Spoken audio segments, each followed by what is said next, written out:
अल्हम्दुलिल्लाह अल्हम्दुलिल्लाहि आलिमिल ग़ैबि वश्शहादतिल क़विय्यिल अज़ीज़िल हकीम व सल्लल्लाहु अला ख़ातमिल अंबियाइ वल मुरसलीन व अला आलिहि व सहबिहि व बारिक व सल्लिम तस्लीमन कसीरन कसीरा अम्मा बाद।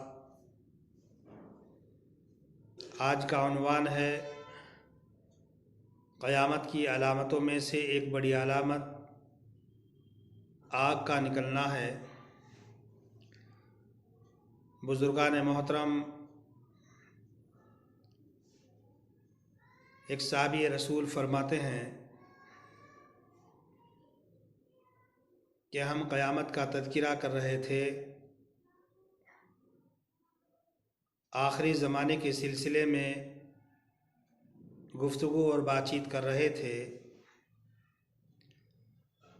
रसूल अकरम सल्लल्लाहु अलैहि वसल्लम तशरीफ़ लाए। आपने मालूम किया किस चीज़ का तज़किरा कर रहे हो। हमने कहा कि अल्लाह के पैगंबर क़यामत का तज़किरा कर रहे हैं।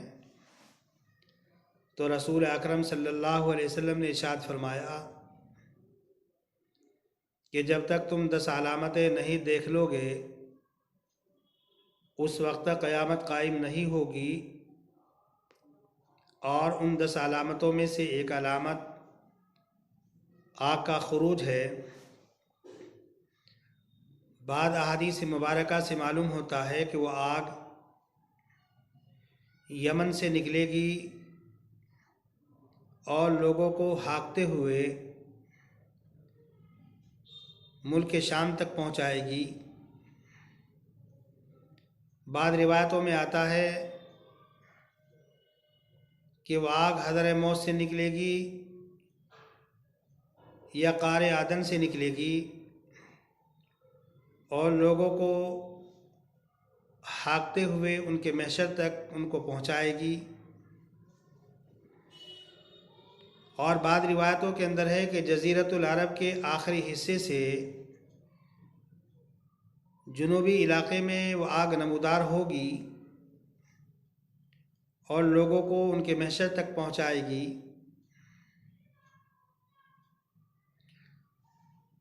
ये आग अजीब अंदाज की आग होगी। ये लोगों को जलाएगी नहीं बल्कि लोगों को एक मुतय्यना मकाम तक पहुँचने पर मजबूर करेगी। ये आग अल्लाह के हुक्म से कभी शिमाल से, कभी जुनूब से, कभी मशरिक़ से, कभी मगरिब से पूरी दुनिया के अंदर चलेगी और तमाम लोगों को हकाकर उनके महशर तक लोगों को ले जाएगी। और बाद रिवायतों में जो शाम का लफ्ज़ आया और इससे लोगों के जहन में एक सवाल ये पैदा होता है कि तमाम इंसान और तमाम जिन्नात मुल्क शाम के अंदर, फ़लस्तीन के अंदर, उर्दून के अंदर कैसे आ जाएंगे। तो उसका जवाब ये है कि अल्लाह तबारक व तआला अपनी कुदरत से उसको वसी और कुशादा कर देगा और इस आग का तज़किरा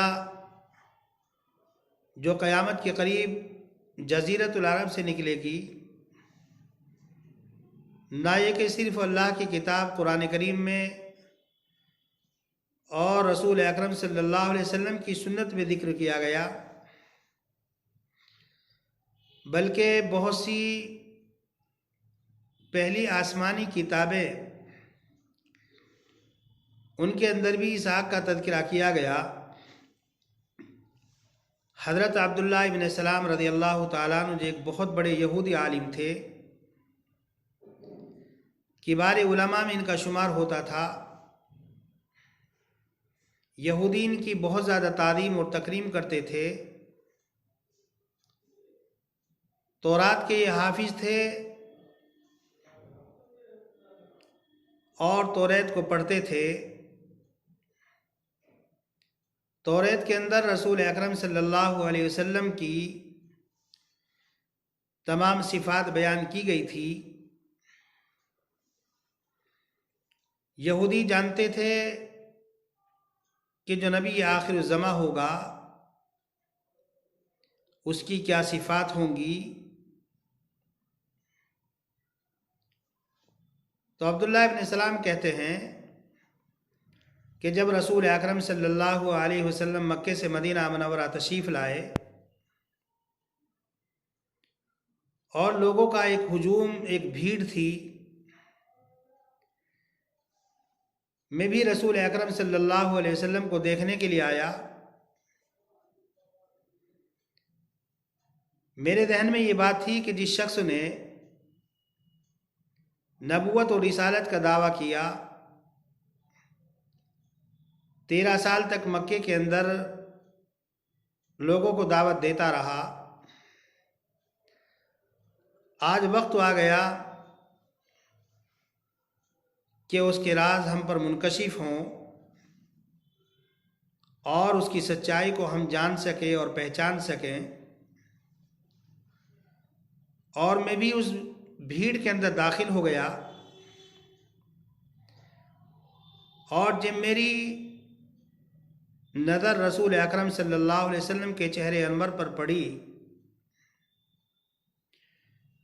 तो मुझे यकीन हो गया कि ये चेहरा किसी झूठे का चेहरा नहीं हो सकता। और जब थोड़ा सा खला हुआ रास्ता मिला तो मोहम्मद इब्न अब्दुल्लाह सल्लल्लाहु अलैहि वसल्लम की खिदमत बाबरकात में हाजिर हुआ और मैंने आपसे कहा कि मैं आपसे 3 सवाल करूँगा और इनका जवाब वही दे सकता है जो नबी मुरसल हो। नबी मुरसल के अलावा इनका कोई जवाब नहीं दे सकता। तो रसूल अकरम सल्लल्लाहु अलैहि वसल्लम ने मेरी तरफ देखा और गोया कि वो हुज्जत कायम करने के लिए तैयार हो गए, जवाब देने के लिए तैयार हो गए। और रसूल अकरम सल्लल्लाहु अलैहि वसल्लम की खिदमत बाबरकात में हज़रत जिब्राईल अलैहिस्सलातु वस्सलाम भी हाजिर हो गए। मैंने पहला सवाल ये किया कि क़यामत की अलामतों में से सबसे पहली अलामत या दुनिया के ख़त्म होने की सबसे आखिरी अलामत कौन सी होगी। तो रसूल अकरम सल्लल्लाहु अलैहि वसल्लम ने इरशाद फरमाया, वो आग जो हिजाज़ मुक़द्दस से के आखिर से निकलेगी और जुनूबी इलाके से निकलेगी और लोगों को उनके महशर तक पहुंचाएगी। दूसरा सवाल मैंने ये किया कि जन्नतियों को सबसे पहले जो खाना दिया जाएगा वो क्या होगा। तो रसूल अकरम सल्लल्लाहु अलैहि वसल्लम ने इरशाद फरमाया, मछली के जिगर का गोश्त। तीसरा सवाल मैंने ये किया कि अल्लाह के पैगंबर, लड़का अपने बाप के मुशाबे कब होता है और अपनी माँ के मुशाबे कब होता है। रसूल अकरम सल्लल्लाहु अलैहि वसल्लम ने इरशाद फरमाया कि जब मर्द अपनी औरत को ढांप लेता है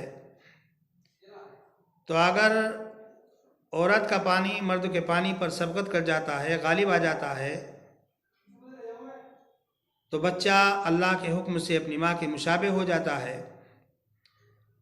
और अगर मर्द का पानी औरत के पानी पर सबकत कर जाता है, गालिब आ जाता है, तो अल्लाह के हुक्म से बच्चा मर्द के मुशाबे हो जाता है। हज़रत अब्दुल्लाह इब्न सलाम रज़ी अल्लाह ताला अन्हु फरमाते हैं कि जब रसूल अकरम सल्लल्लाहु अलैहि वसल्लम ने तीनों जवाब दुरुस्त दे दिए तो मैंने गवाही दी, अन्नका रसूलुल्लाह, अल्लाह के पैगंबर, आप वाक़तन अल्लाह के आखिरी नबी और अल्लाह के आखिरी पैगंबर हैं। बुज़ुर्गान मोहतरम, ये क़यामत के करीब जो आग नमूदार होगी, अजीबुल खिलकत होगी, ना तो किसी को जलाएगी,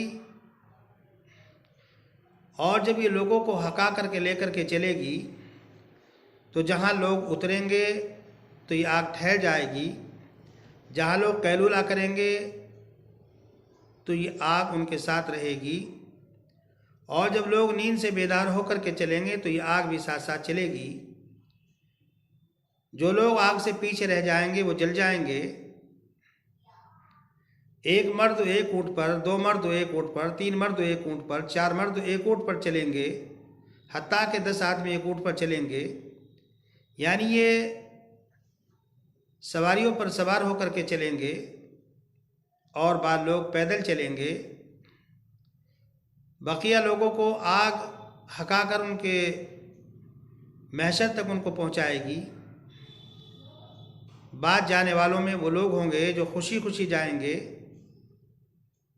जिन हज़रात के जहन में बात होगी कि अल्लाह से मुलाकात होगी, और बाद लोग वो होंगे जो डरे हुए होंगे, सहमे हुए होंगे, और ज़बरदस्ती उनको महशर तक पहुंचाया जाएगा। तो क़यामत की अलामतों में से एक अलामत आग का निकलना, आग का खुरूज होगा। बुजुर्गान मोहतरम, अल्लाह तबारक व तआला ने कुरान करीम में फरमाया कि एक वक्त वो आएगा कि जब आसमान और ज़मीन को दूसरी ज़मीन से, दूसरे आसमान से बदल दिया जाएगा। बाद हज़रात उलमा फरमाते हैं कि इस ज़मीन को चांदी की ज़मीन बना दिया जाएगा, आसमान को सोने का आसमान बना दिया जाएगा। बाद हज़रात कहते हैं कि आसमान धुएं की या रुई की शक्ल में हो जाएगा, और ज़मीन यही ज़मीन रहेगी, लेकिन इस ज़मीन की सिफत बदल दी जाएगी। ना इस ज़मीन पर कोई मकान होगा, ना कोई दरख्त होगा, ना कोई गड़ा होगा। बिल्कुल ये ज़मीन हमवार होगी, बराबर होगी। और ये ज़मीन वो ज़मीन होगी कि जिस पर ना कोई कत्ल किया गया होगा, ना कोई गुनाह किया गया होगा। और यही मैदान महशर होगा, यहीं पर तमाम लोगों को इकट्ठा किया जाएगा। और जो अल्लाह के मुजरिम होंगे वो बेड़ियों में जकड़े हुए होंगे, कतिरान के लिबास उनके ऊपर होंगे। वो कपड़े इस तरह के होंगे कि आग को एकदम पकड़ लेंगे। और ये मैदान हश्र इसलिए होगा ताकि हर एक को उसके अमल का बदला दे दिया जाए। जिसने अच्छे अमाल किए होंगे उनको अच्छा सिला मिल जाएगा, और जिन्होंने अल्लाह की नाफरमानी की होगी, शिर्क व कुफ्र में मुब्तला रहे होंगे, उनको उनके किए की सज़ा मिल जाएगी। जिन्होंने लोगों के हुकूक पर डाका डाला होगा, जुल्म ज़्यादती की होगी, लोगों को कत्ल किया होगा, मजलूमों को सताया होगा, वहाँ पर जालिम से मजलूम का बदला दिलवाया जाएगा। इसीलिए अल्लाह तबारक व तआला ने क़यामत का दिन रखा। चूँकि ये दुनिया दारुल अमल है और इसके बाद का जो वो दारुल जज़ा है। यहाँ पर आदमी अच्छा अमल करे, बुरा अमल करे, ज़रूरी नहीं कि हर अमल का बदला दिया जाए। अल्लाह तबारक व तआला बाद गुनाहों की सज़ा दुनिया ही के अंदर दे देता है, इसलिए ताकि लोग गुनाहों से, मासी से परहेज़ करें और अल्लाह की तरफ मुतवज्जे हों। तो बाद अलामात क़यामत का ज़ुहूर इसीलिए होगा ताकि हम लोग अपने आमाल की इस्लाह कर लें, अपने आमाल को दुरुस्त कर लें, तौबा इस्तिग़फ़ार कर लें, अल्लाह की तरफ मुतवज्जे हो जाएं। और ये अलामात क़यामत उस वक्त ज़ाहिर होंगी जब लोगों के अंदर फसाद पैदा हो चुका होगा, लोग दीन को बदलने की कोशिश करेंगे, अमर को अमर और नहीं को मुनकर नहीं समझेंगे, खराफात और बिदात के अंदर लोग मुब्तला होंगे तो अल्लाह तबारक व तआला की तरफ से तनब्बो के लिए बाद अलामात क़यामत का ज़ुहूर होगा। और बाद अलामात क़यामत वो होंगी कि जिनके बाद तौबा का दरवाज़ा बंद हो जाएगा, और अगर कोई ईमान कबूल करेगा तो उसके ईमान को कबूल नहीं किया जाएगा। अल्लाह तबारक व तआला से दुआ है कि अल्लाह तबारक व तआला हमें इस्लाम पर कायम और दायम रखे, और जब हम दुनिया से जाएं तो हमारा ख़ात्मा अल्लाह तबारक व तआला ईमान पर नसीब फरमाए। ममा अलैना इल्लल बलाग।